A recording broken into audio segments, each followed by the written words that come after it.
paliwanag sa mga ilang bagay dahil sa humaba po yung interpellation noon dahil sa isang napakaliit na issue lang na pinalaki po ng mga pangyayari.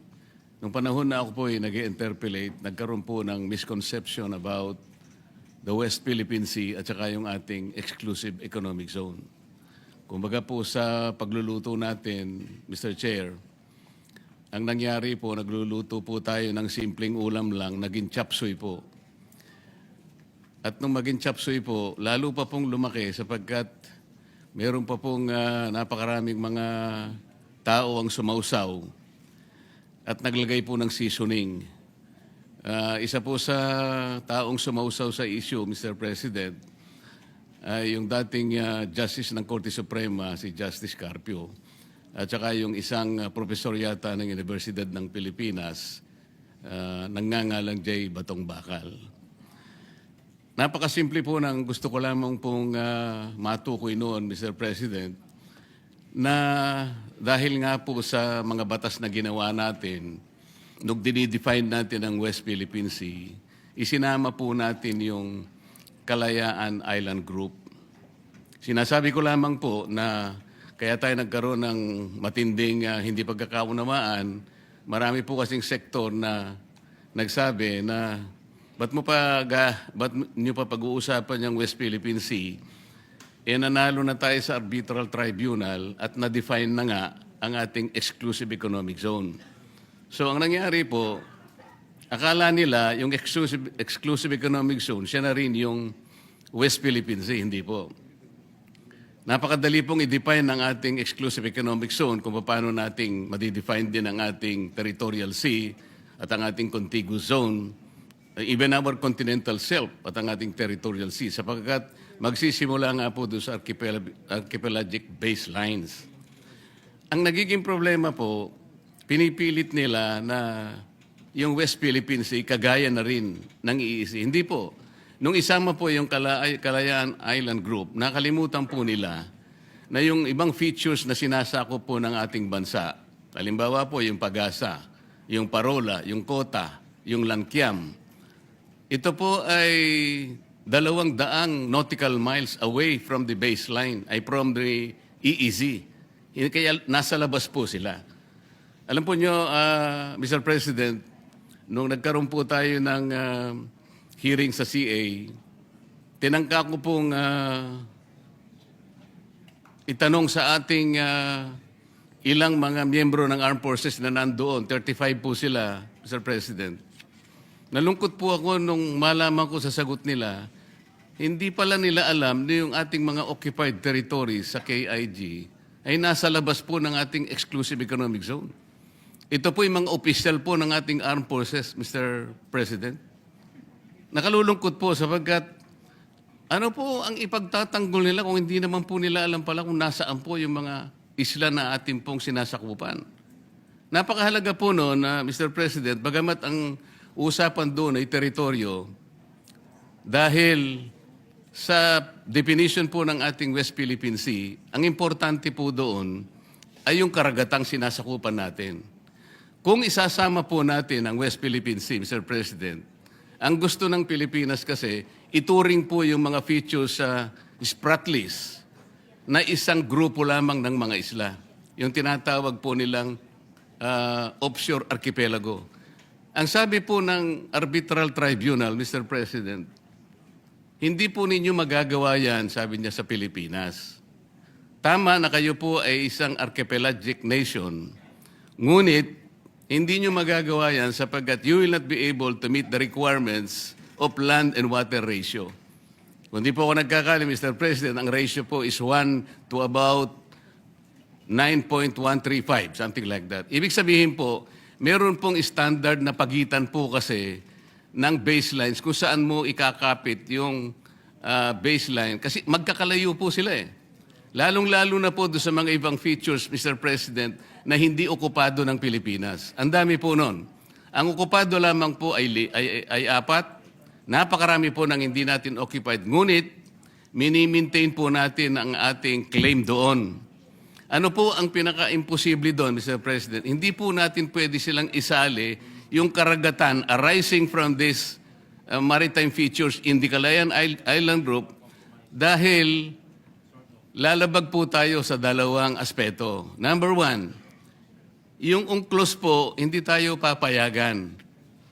Kasi po, yung Article 7 po ng UNCLOS, Mr. President, ito po yung tinatawag na straight baselines.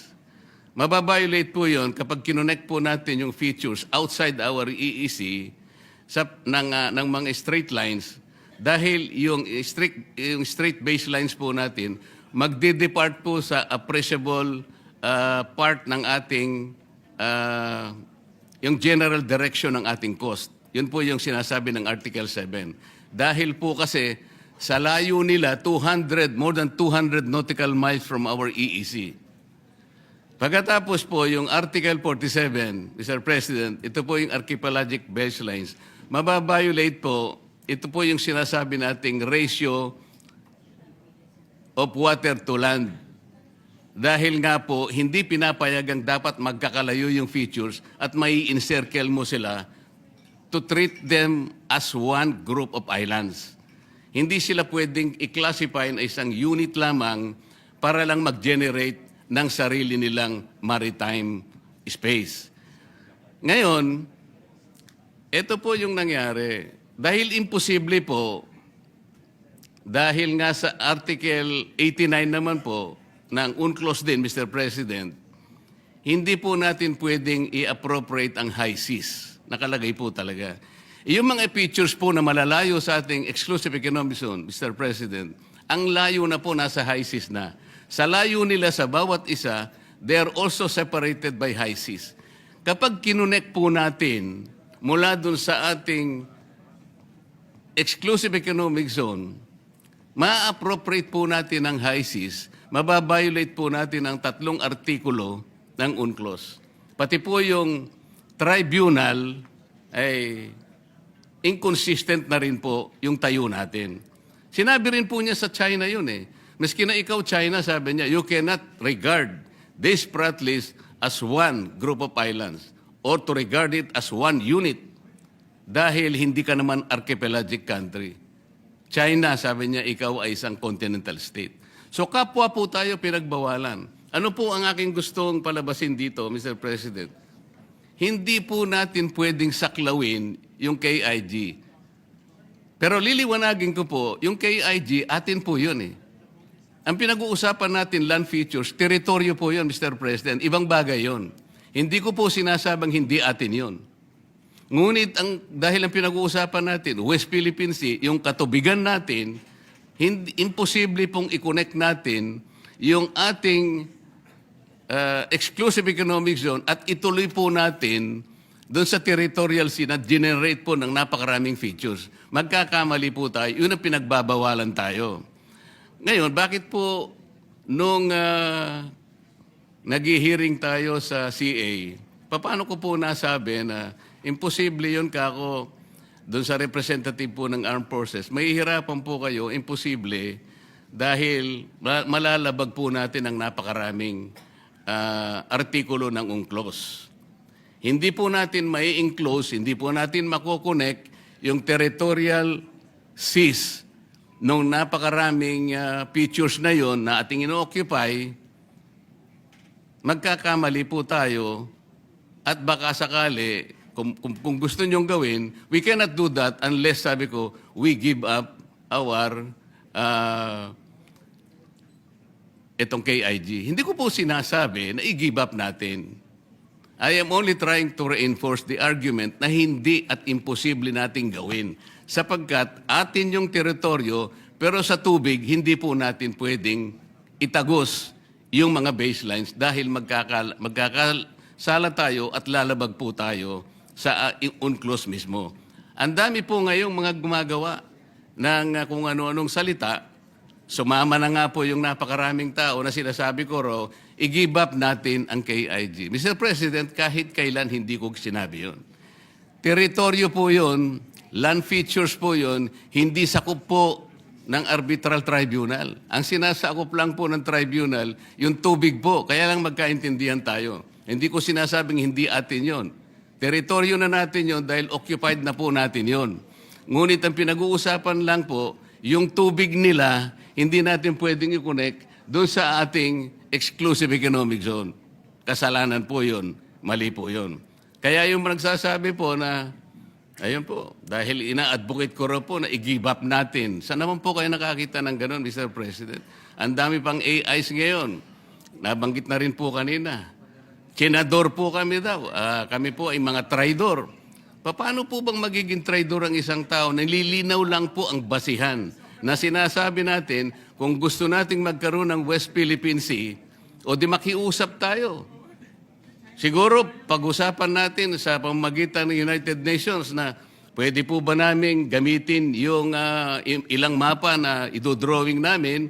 At kung inaakala po ninyong mahaba po yung pagitan, nakakita po kami ng maliliit na isla na pwede namin pagpatungan at yung pong land-to-water ratio, maaari po namin magawa ng paraan.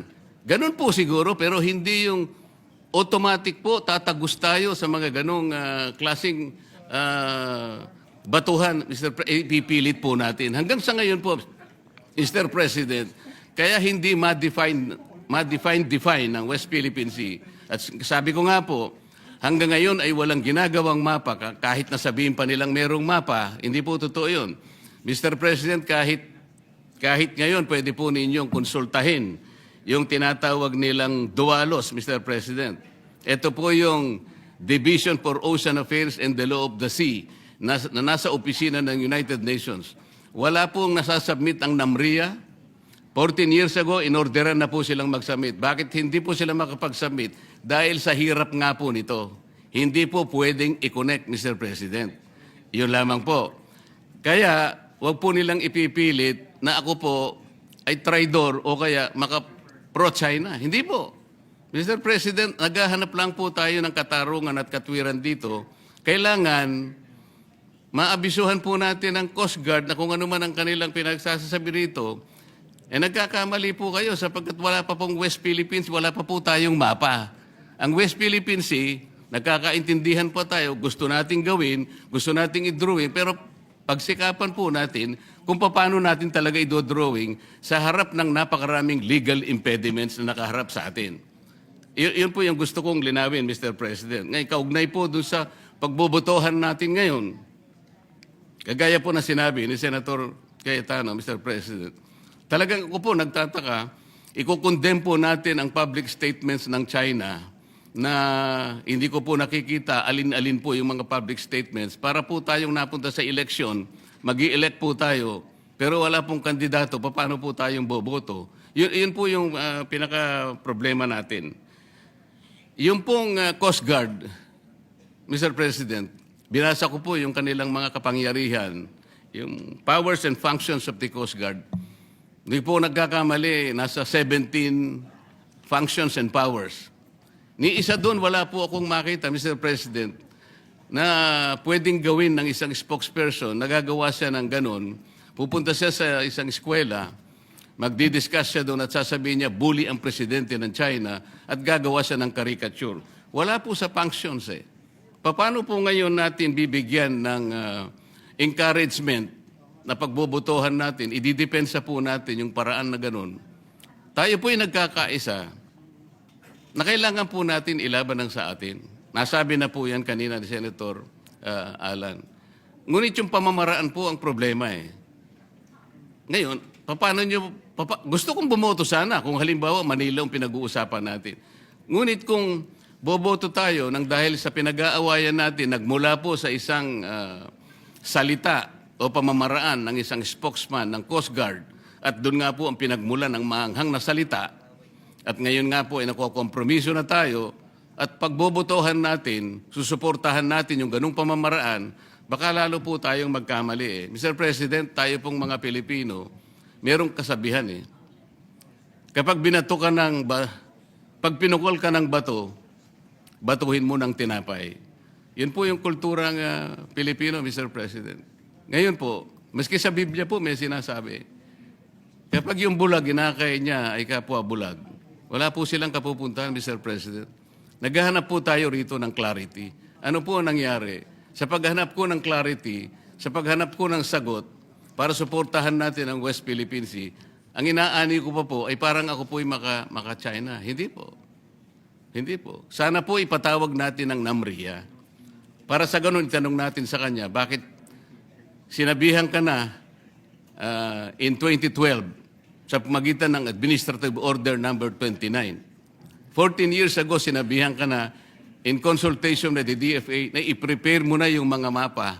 Bakit hanggang ngayon ay wala pa? So imbes na ipatawag po natin ang NAMRIA, ang gagawin po natin ay boboto tayo sa mga public pronouncements ng China para po yatang parang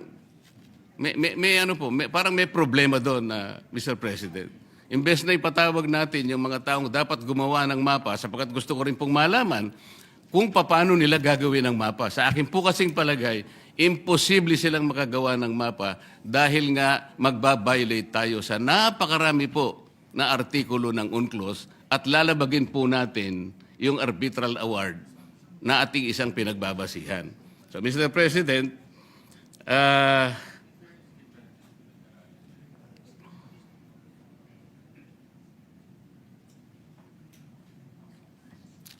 magtatapos ako sa isang pananalita na lang, Mr. President. Sa aking palagay po, ang isang pagkakamali ay hindi po may tutuwid ng isang pagkakamali.